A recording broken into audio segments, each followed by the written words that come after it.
Hello and welcome to Rose 2024 Part 2.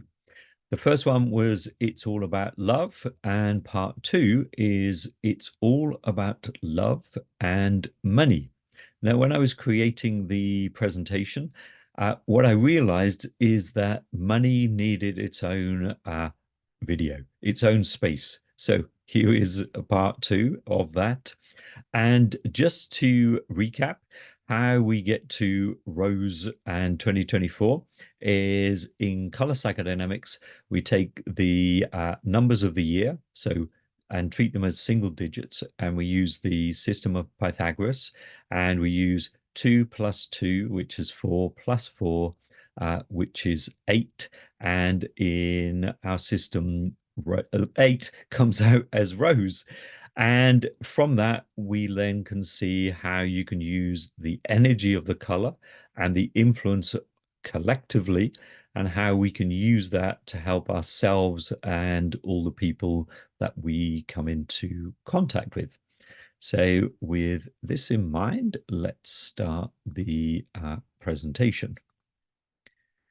So, as I said, it's all about love and money. And again, just to remind you that rose is, as a color, it has more red than maybe fuchsia or magenta, which has a lot more violet in it. And over my 37 years of working and studying with color, I wanted to help people understand the how color actually, as an energy and a frequency, influenced behavior. And so I started connecting color and archetypes together. Archetypes are universal patterns of behavior. And from that, I was able to help people to understand how their personal color and the colors around them translated into action. And just to say about the lover archetype, the key words that are connected to that are abundance, beauty, creation, love, relationship, we, us, and together. And Rose therapeutically evokes and inspires gentleness, compassion, connection, kindness, and love. And even when we use this therapeutically, when we use the rose, you will find that it kind of gives you a sense of hope.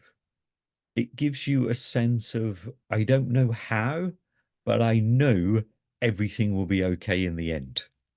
So it gives you this sense of connection and support, that you're not on your own. Now, as I go through this presentation, keep in mind these keywords and how Rose affects us. Now, in Colour Psychodynamics, Rose is connected primarily to the base chakra, secondly, to the heart chakra, and then it has a reflex through to the crown chakra. So you might say that rose is a color that connects us above and below. It's also important, these three chakras are also important because they reflex through with each other. So if one is slightly affected, the other two are affected as well.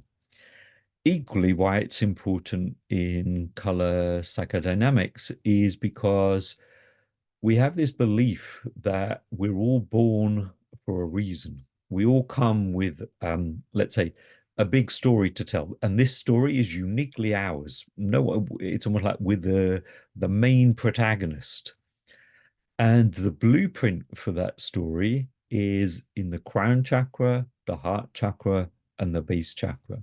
And the other chakras are equally important because they help to nurture and they help to bring that story to life, and they help us to live that out. And again, it's that sense of, as we grow down and we become more rooted, we become more fully ourselves. So you might say that we grow up in order to grow down. We grow up as we physically grow up, but in the process, as we mature, we also grow down and we grow these roots. Our story grows roots and we become more of the person that we were born to be. It's like we connect with our true living nature. So let's now talk about money and look at what is money. And as it says here, money is very, very simply a medium of exchange in constant flow. It's an exchange of energy. That's it, plain and simple. But we put and we've placed so many projections and so many connections and associations that somehow we've got stuck in the medium of exchange. And if we go back in time and look at um, what was before money, we traded in salt, spices, rice, um, silk. But now, if you think about when we go to a supermarket and we buy salt, it's maybe in the UK is maybe less than £1. And so the currency has changed, but it's always remembering that it is an exchange of energy that is in constant flow. And if you want to explore and start to deepen and understand your own connection with money, start to explore your own the way you exchange energy. You know, are you the kind of person that is always giving of your energy, and yet it's very little is coming back? Or maybe you take and give little back. And it's looking at all areas of your life. When we want to explore the energy of money, we have to look at all areas of our life. And start with that simple question is, how is my relationship with the medium of energy exchange? How does it work? Do I give and expect little in return, or am I constantly taking and giving little in return? And throughout this, it's also taking Rose's aspect and the lover's perspective of it's looking at this situation and of ourselves with compassion and understanding. It's not making judgments, it's just purely observing what is my relationship with the flow of energy. And how might that then start to help me understand my own relationship to money in the context that we're talking about here? Money as an exchange of energy, but money in its form that we know it. And as Einstein said, when we have a problem or there's something we need to solve, we need to adopt a different form of thinking to the one that we used to create the issue. And with money, money as we know it is changing. We can't avoid that. Money in itself is changing. I remember my parents, my grandparents, and indeed when I first started working, um, how we knew at the end of the week or the end of the month, you had this little brown envelope, and inside that brown envelope was the kind of the cold hard cash. There was the paper money and coins, and you could hold it, and that was that you then knew how much money you had. Now, the way money has started to change, more so probably since the pandemic. And money as we know it is starting to disappear. We go for maybe we go for a coffee, or we go into different places, and it clearly says card only, no cash. And so, like anything, something that we've been very familiar with and maybe attached to, we know how it is, when it starts to disappear, we start to almost like unconsciously panic because something is disappearing. It's no longer the same as it was. And if you start to think about love and how we fear that maybe there's not enough love, or is it going to be around? How is it going to be? Then we start to see a similar connection to money. They're kind of, to me, they're interchangeable, or certainly our connections to it. And so as it happens, so as money in itself is changing, therefore our relationship has to change too. And I was giving this presentation the other day and talking about how money was disappearing and how people start to panic, and we start to develop these fears and talk about, oh, the rich are getting richer, the poor are getting poorer. This is happening. Money is being taken away from us.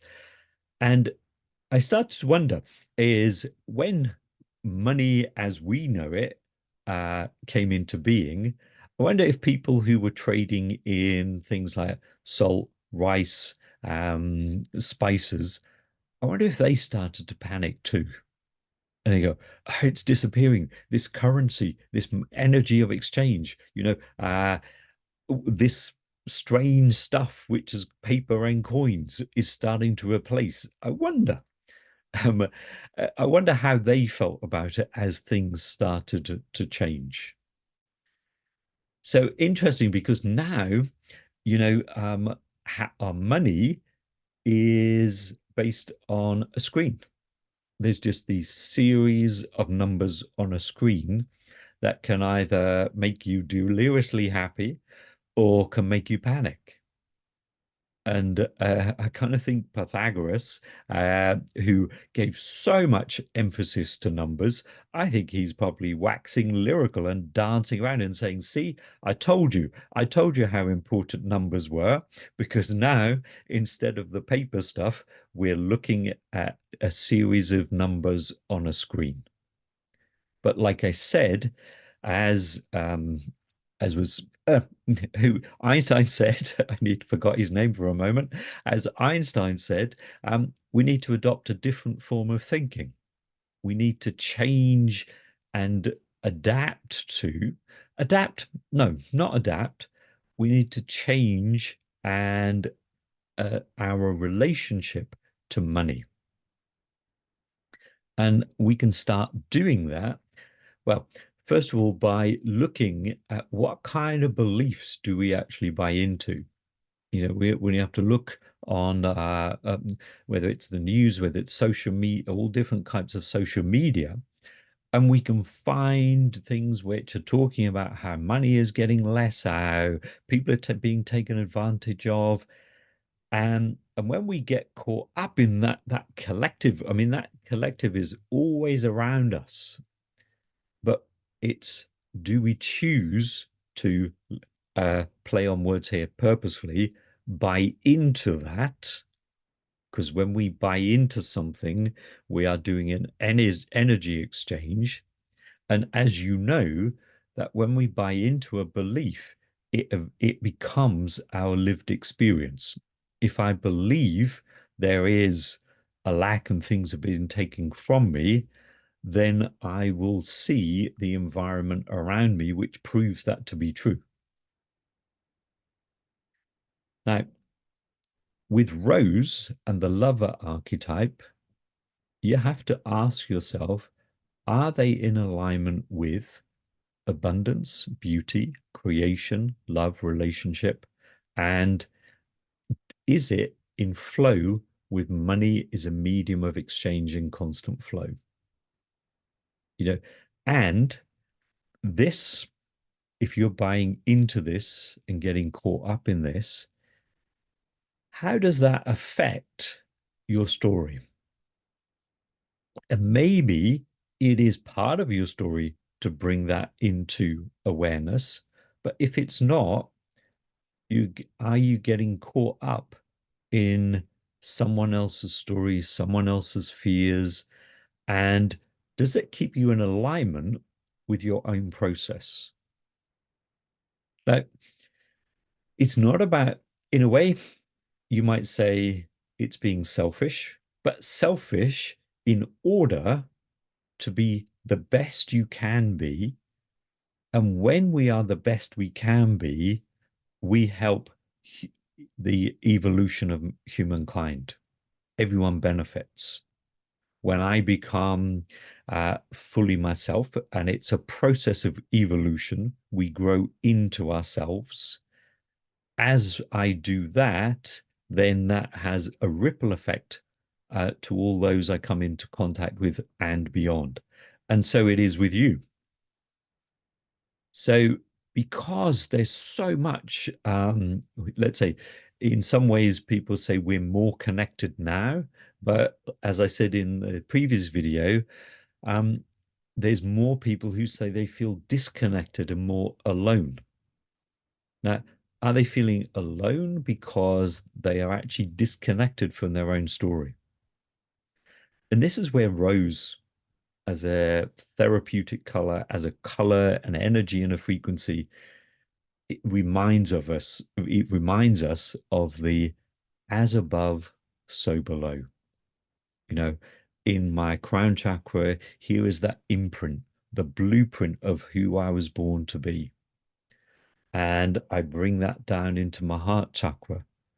And it actually it allows me to slowly become who I was born to be. I feel confidence and connected in who I am.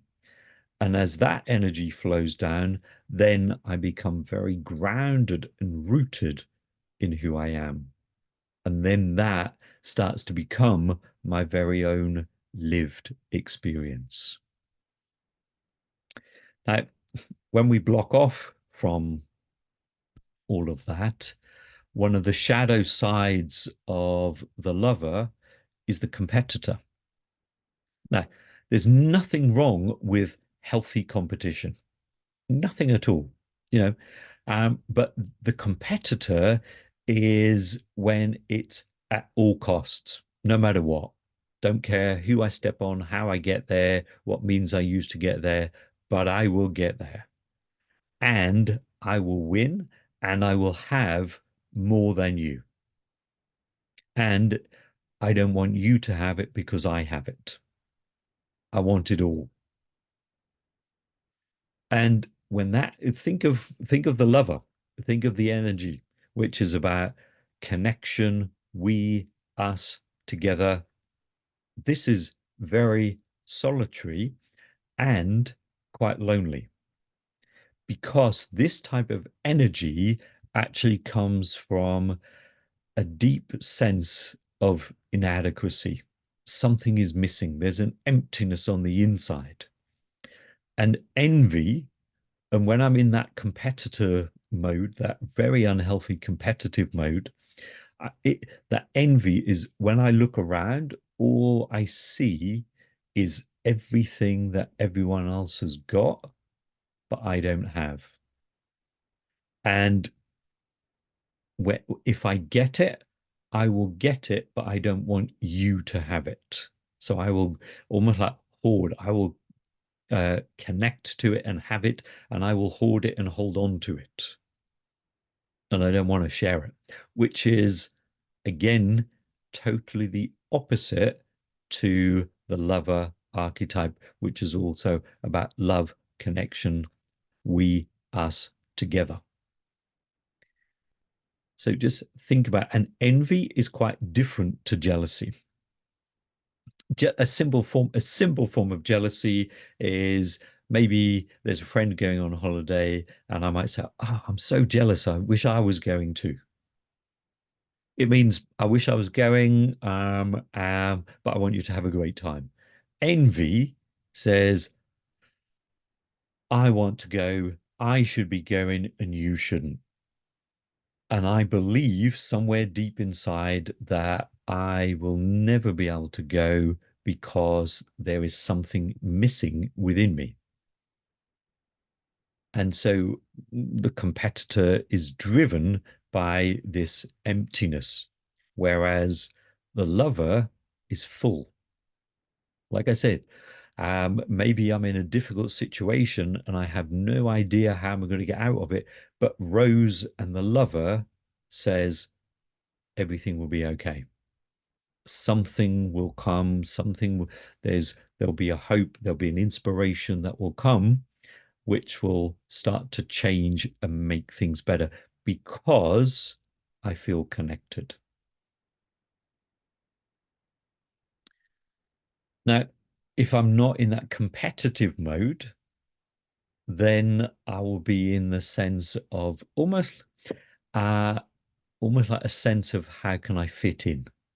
How can I find a way of adapting myself and almost like giving up parts of myself in order to fit in? And when we fit in, we actually shut down certain amounts of our energy and we actually find that we are giving and other people are taking more than actually coming in. And we feel, as the image shows, controlled, manipulated from the outside, and we have no sense of actually belonging at all. And as it says here, the opposite of belonging is fitting in. And even when we do fit in, we still feel like an outsider. And I believe the reason we feel like an outsider is because we're actually giving up a part of ourselves. We're not being true to ourselves. Now, again, coming from Rose's perspective, the lover's perspective, sometimes we do have to look and say, okay, where have I fitted in? Where have I adapted and fitted in? Maybe I've had to adapt and fit in order to survive. And survive means get through. Maybe if I've had to do that because of the circumstances. And the lover aspect says this is about looking at life and my life so far with compassion and understanding. And it's observing it from that perspective. And you might say, well, what has this all got to do with money? But if we view money as an energy, remember what I said, money is a simple form of energy exchange. So if we view money as energy exchange, when we sacrifice, give up parts of ourselves, we're giving up, like I said, a part of our energy. And for example, have you noticed that when you are in love, how much time there seems and how much money there seems, how much of everything there seems when we're in that state of love? Um, and it's interesting because time, money, and love are all interwoven and connected. And you will find just, introducing more rows into your life in whatever shape or form, make it as a daily meditation. Imagine first thing in the morning, filling yourself with rose or surrounding yourself with rose and just observe, or at the end of the day, just observe and take notice of how you connect and interact with the world, and particularly notice how your relationship to money how your relationship with money is, what happens to it. And in that process, it's that understanding of your relationship is about a truthful understanding of it. It's actually saying, okay, this is really how me and money relate to each other, because it's an energy. And just to remind you that the lover archetype helps us build relationship and connection to all things. Now, I put all things because very often when people hear about the lover archetype, they're thinking about relationship with people. No, the lover archetype in its true sense is relationship to all things? Like, what's your relationship to the, for example, what's your relationship to the device that you're actually watching this on right now? What's your relationship to your house or your home? Is it a house or a home? That defines the relationship with the place you live. What about your relationship to your body? What kind of relationship do you have there? That's the lover archetype in its fullness. Connection to all things. Now, this quote from Jung, I absolutely love this quote. The meeting of two personalities is like the contact of two chemical substances, and if there is any reaction, both are transformed. I would actually, I would change it slightly. In great respect to Jung, absolutely. But I want to put, instead of two personalities, the meeting of two energies is like the contact of two chemical substances. And I say two energies because I come back to the lover archetype, and what I just said is the meeting of two things. And to me, all things are energy. And just to mention that there is a term of shamanism which is called the adventurer shamanism.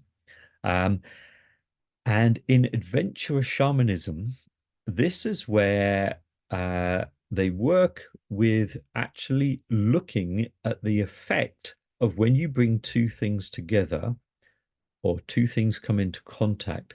What is the effect and what is that relationship about? So then they will work to bring harmony and balance between that relationship. And I love that aspect of it because, kind of with color, I always say most people do not have a relationship to color. They work with color, they do things with color, but they don't have a relationship to color. A relationship to color would be something like someone saying, I don't like green or I hate green. Kind of color is quite emotive. And that's it. A relationship to color would then be, well, have you ever considered that green may equally feel the same way about you? Then we have a relationship. And so it is with everything. And as some of you know, working with color, it's always about exploring our relationship to color. And I use dynamic theater and psychodrama and any system, any method which is exploring like internal family systems, systemic work, gestalt work, anything which is exploring relationship in a very active way, to me, really gets into that exploring the relationship in a, well, in an active way. Sorry, I've just said that, but that's what I mean. So let's move on. Um, and one place where we can start to explore our connection to love and money is start by looking at our family. Look at our family of origin. Look at the family we were born into or we grew up in. Uh, what was the money environment like? What kind of beliefs did you hear about money? What was money's experience like in that family in your early years? And here it's looking at it from the place of a place of compassion and understanding, not criticism, not judgment, purely looking at it from this is how it was. This was the situation. This is what happened. This is how it was. How was money used? Because what I've found is that in family, love and money are used as interchangeable currencies. For example, maybe there's a parent who's not always present. And so the way sometimes they make up for that is they will buy large gifts as a way of saying, I love you. and you're important to me. So it's looking at how was that used? What was the how was it used as an interchangeable currency? What kind of environment was it used? How was money used? You know, we know in families it can destroy families. We only have to look at inheritance to see how many arguments and challenges it brings. So, equally, when it comes to love, what was the price? What was of love in your family in order to fit in? And like I said, fitting in, sometimes we need to do that in order to survive, to get through. And again, it's about coming from a place of compassion and understanding and answering that question. What price was love in the family in order to fit in? And how was money used in its currency of love? And when you start to explore these and almost look back and almost like take a step back and just observe it. And, it really helped me in understanding, for example, my grandparents. They were young adults and had a young family in England during the Second World War.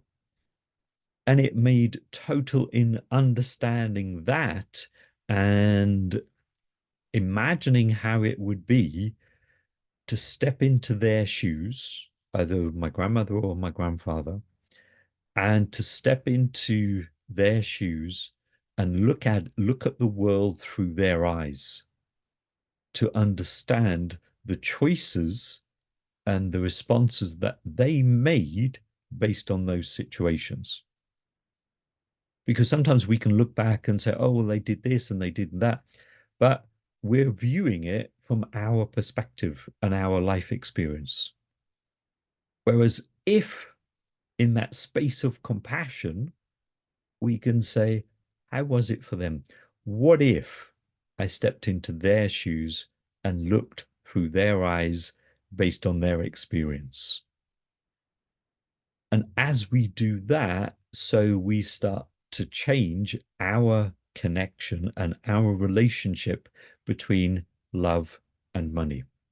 And we can start to see them as almost like two separate energies that don't need to be used, one replacing the other, and vice versa. And Einstein, again, like he said, do something different, be different. If we have be creative, be playful with money. He didn't say that. I'm saying be creative and playful with money. And what I mean by that is if we can take that money as an energy, well, we can play with it. Have you ever thought about personifying your money and making it into a character? You know, what if money was your romantic partner? How would money feel? You know, let money, imagine how money would be. What kind of character would they be? What kind of person would they be? And what would money's story be as a character? And if money was in relationship to you, would money demand and maybe suggest that in order to stay together, maybe you should go to relationship counselling? I would say in the 16 years of working with money, the energetics of money with people around the world, from people who have both extremes of the spectrum of having money, not having money. Money has always said, but you don't trust me. When we give it, make it there. When we personify it, common theme in whatever language, common thing is, you don't trust me. So think about it like this.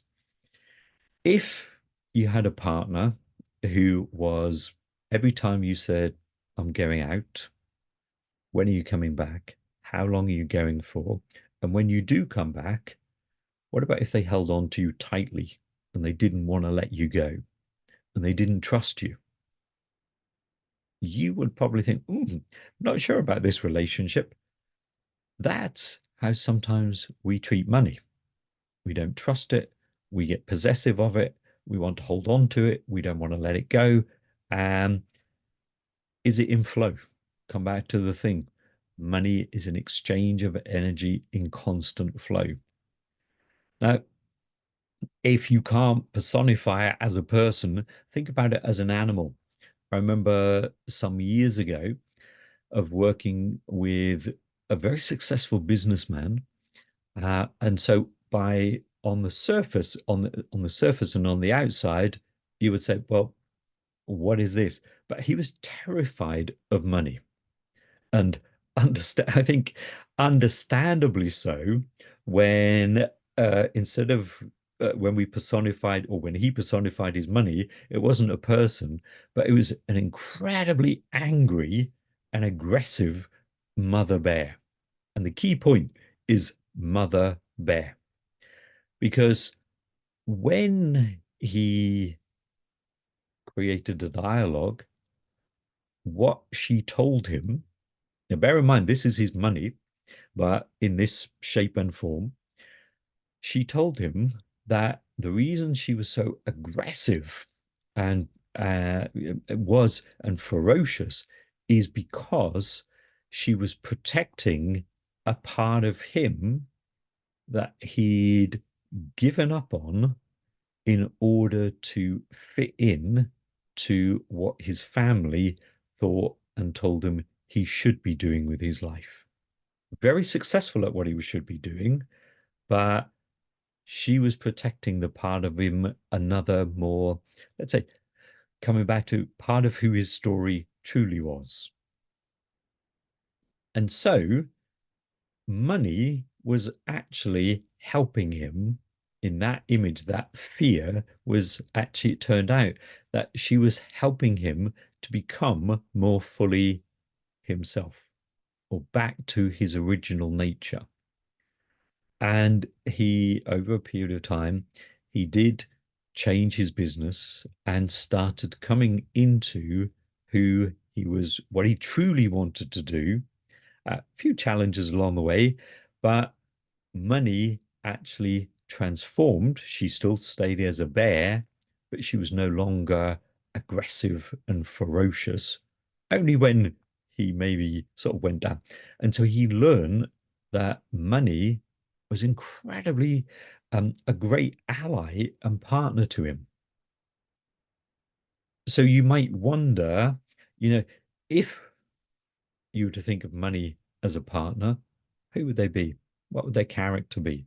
How would they be? And if it's not a person, what about if it was an animal? Or indeed, if it's a color, what color would it be? You know, you don't have to have a brown bear, it might be a bright green bear. Just trust whatever shows up. And then think about building a relationship between those, between you and money as it shows itself in that form. So, together with money, we can build a stronger relationship together. Yes, of course, that we can do that with the people in our lives, but this is very much about build a stronger relationship together with money. And there is sometimes I hear people will use the quote that's in the Bible that money is the root of all evil. And actually, the full quote is the love of money is the root of all evil, which I would say is more, in a way, in connection with the competitor, that very unhealthy competitor energy. Because in fact, if we treat money as an energy, and we call that energy dirty evil, then in a way, we are disconnecting from a certain aspect of universal energy. And even if we don't do that, what is we still need to, even if we've grown up with and we have money, we still need to build a different relationship. Sometimes it's just used. We have that phrase, people just throw money at something and think it will solve it. No, we still have to build a stronger relationship together. Secondly, we need to be appreciative and give gratitude for all that we have. You know, even if we don't have, if we have very little, maybe we need to start at the place of gratitude as saying, well, I'm grateful that this morning I woke up and took my next breath, or indeed I woke up, because a lot of people around the world didn't.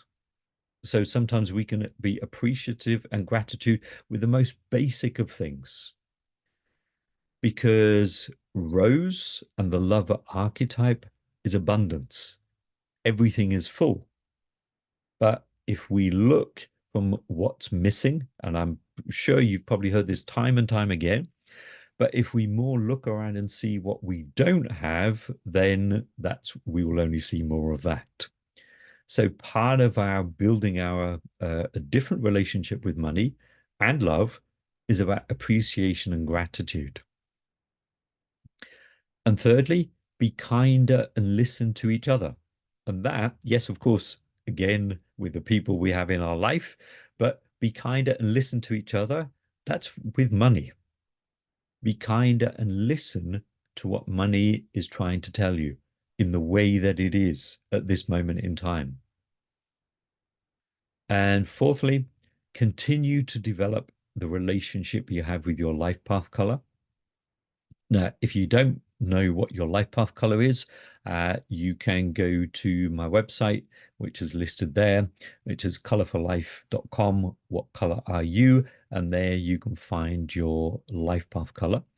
And the reason I say continue to develop that relationship, because that color, it brings you back into balance. It brings you back to center to remind you who you were born to be. And what I've found over the years, personally and working with many people around the world, that as we come into alignment and we stay connected to who we were born to be, we find that we grow roots down into the earth and we have a great connection up above, and we're fully ourselves, but alongside, or should I say not but alongside all of that, uh, everything that we need in order to be and become who we were born to be and live the story we were born to live actually comes to us and shows up in our life automatically. Now, you know, at the moment, there's so much talk about manifestation, conscious creation, um, everywhere. Absolutely, that in itself is great. But I think I may have said in the previous video or somewhere that sometimes people go, oh, I'm doing it wrong. There's something wrong. Maybe I don't deserve it when I've asked for this. And my question here, rose as a color keeps us connected. The lover keeps us connected, as above, so below. As above, so below is who I was born to be. Maybe what you've been trying to manifest or consciously create, have you considered that that may not be in alignment with your story? You know, use a very simple one. Why would I need a Ferrari if I want a Ferrari, for example? And if you need a Ferrari, fantastic. But why would I need a Ferrari if actually part of my story is about, I don't know, growing, living in the countryside and developing an organic farm? I'm just using this something that's just coming to me. Uh, think of it like that. Why? So think about, use your color, use it to connect to the earth, connect to the cosmos, and you will find it also helps you to develop and deepen your relationship with money. Now, the poem at the bottom, which says, let the scars of the heart be seen, for by their scars are known the men and women who walk the path of love, by Farad al-Dinata. Now, yes, we know that, we can understand it, but I want to put it into the context of money.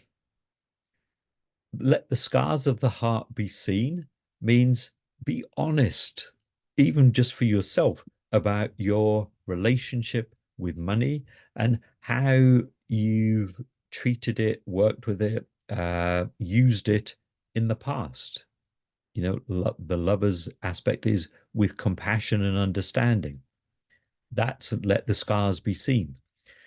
And for by their scars are known the men and women who walk the path of love.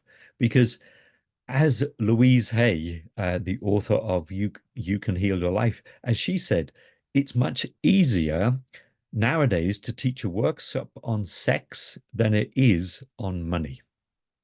Nowadays, we're constantly talking about our relationships. You only have to go into a coffee shop and you'll hear people talking about their relationships. Or worse still, when you're on public transport, when you're on a train, bus, wherever, and you hear a one-sided conversation about someone's relationship. And I think that's probably one of the reasons why I bought noise cancelling headphones, because I really don't want to know what's happening in your relationship. And so we're much happier to talk about, our love lives, and yet say to someone, so how much money do you have in your bank account? How much debt do you have? And then suddenly it's like, ooh, different silence, different subject altogether. Maybe because part of that is by talking about how much money we have or we don't have, or how much we owe, actually is about what other people will think, is shame. And as we know from Brené Brown's work, shame is when we feel separated, disconnected. And when we're in that space, we then start to adapt to try to fit in. Rose and the lover says, be open, be honest, and look compassionately at your relationship as it is and as it has been, and maybe as you would like it to be with money. The what next? Now, if you're watching this before the 14th, 17th, or the 21st of February, I am offering a Love and Money in Action 3-hour workshop.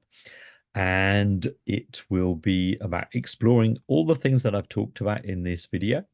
And if you are watching this after those dates, do still get in contact, because I will do those every now and again, certainly throughout 2024. And if you think, oh, I don't want to share this with anyone else, absolutely fine, because I also offer money one-to-one sessions, which is three, as it says there, 60-minute online sessions where we can go deeper into your relationship with love and money, or money and love. And finally, this is my wish for all of us in relation to love and money, that we can build we can build a harmonious relationship. We can deepen our connection with money, and in turn understand that it's an exchange of energy. And as we do so, it actually deepens our connection with who we are and how we relate to the world, what we share with the world. And in so doing, it almost like reverberates out into the world, and we help through deepening that relationship with love and money, the evolution and the kindness and the gentleness of the world itself.